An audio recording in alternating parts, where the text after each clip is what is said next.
friends, it's Miss Kendra. Today, for circle time, I'm going to be sharing a story called Thumbelina. You guys ever read this story? This is a very old book. This is my book from when I was your age. Let's get started.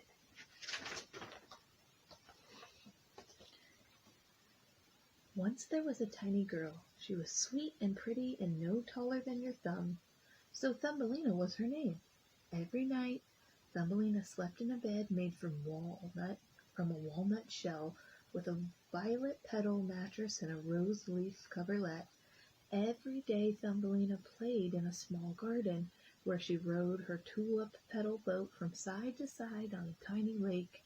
She made a most charming sight, and as she went along in her boat, she sang in the sweetest little voice you ever heard.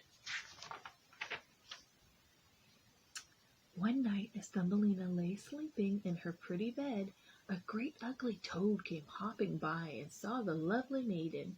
She would make just the wife for my son, thought the toad.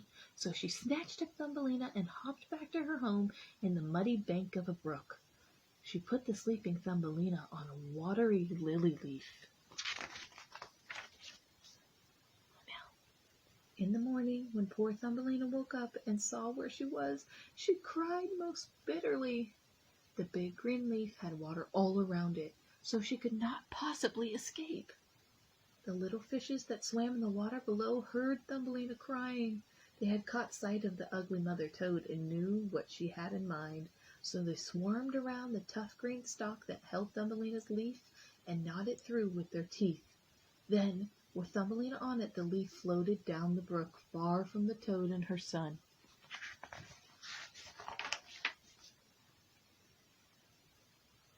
At last the leaf boat swirled to a stop against a mossy bank in a strange forest world. All through the summer, Thumbelina lived quiet alone in that enormous wood. From blades of grass she wove a bed. This she hung neatly under a large leaf which sheltered her from the rain. For the food she had honey from the flowers, for drink the morning dew on the leaves, and so she passed the summer and autumn. Then came winter, the bitter winter. All the birds flew away. The flowers withered, the leaf under which she had lived shriveled up and turned to a faded yellow. As Thumbelina searched for a new shelter, it began to snow. Every time a snowflake fell on her, it was as if a whole shovel were thrown on one of us. So delicate and tiny she was.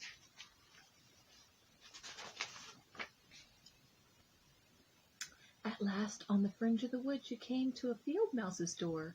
"You poor thing," said the kindly mouse when she found Thumbelina shivering at the door.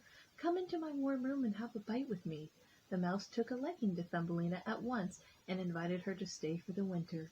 "Just so you keep my room tidy and tell my story," she said. Thumbelina happily agreed. In the evenings, the field mouse's neighbor often came to call. He was a tiresome old mole.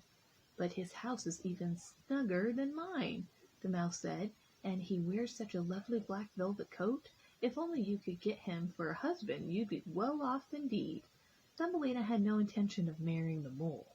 He couldn't bear the sunshine and flowers that Thumbelina loved so much, and he said all sorts of rude things about them.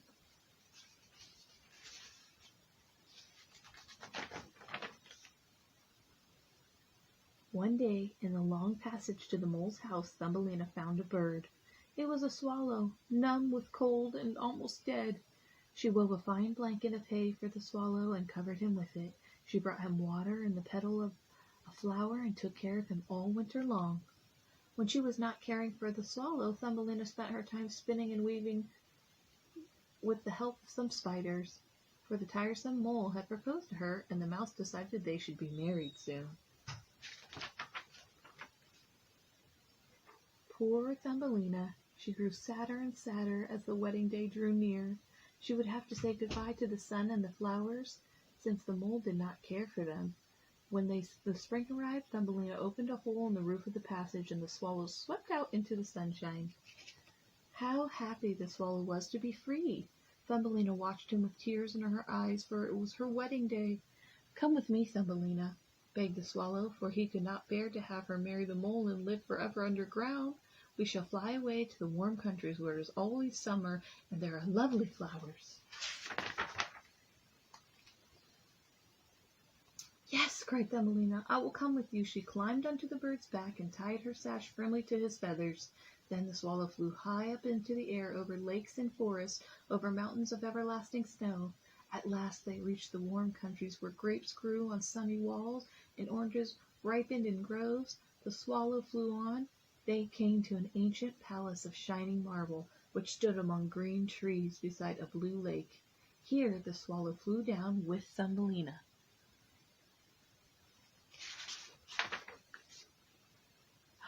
Who's there? He placed the tiny maiden on a broad flower petal. There in the middle of the flower was a little man no bigger than Thumbelina. He was the king of the spirits of the flowers. "My, how handsome he is," thought Thumbelina. The little king was equally enchanted at the sight of Thumbelina. He asked her what her name might be, as if she should be his wife. "Yes, I will," said Thumbelina shyly. So the king took the crown from his own head and placed it on hers. At that moment from every flower a tiny lady or gentleman appeared, bringing a gift for the new queen. Her favorite gift of all was a pair of beautiful wings from a white butterfly.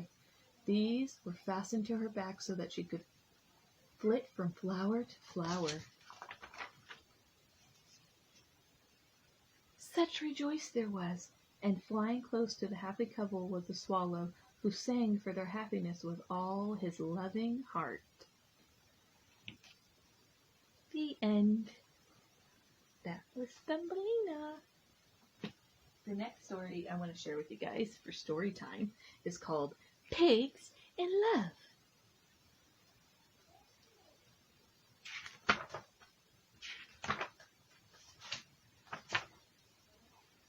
I've never read this story, so I'm excited to read it with you. Pretty pink pigs on Valentine's Day, all dressed up with something to say. They say it with flowers. They say it with hearts. They say it with candy and strawberry tarts. They say it to their fathers. They say it to their mothers. Sometimes they even say it to their pesky little brothers. Some say it to a sweetheart. Some say it to a buddy. Some say it when they're all spruced up. Some say it when they're muddy. You guys know what spruced up means? It means when you're dressed up all fancy. Some whisper in a loved one's ear. Some even shout it loud and clear. You can say it with a song. You can say it with a poem. You can say it at the playground. You can say it in your home. You can say it. You can sow, and piglets, hogs, and swine. Everyone's someone's Valentine. So join the fun and choose a way to say, "I love you" on Valentine's Day. The end. Are you here to do story time with me? Say hi, friends. Thanks for doing story time with me today. I had a great time reading to you guys. No, this one. This one first. See you soon. This one, that one. Next time, maybe we'll read this one. Bye, friends.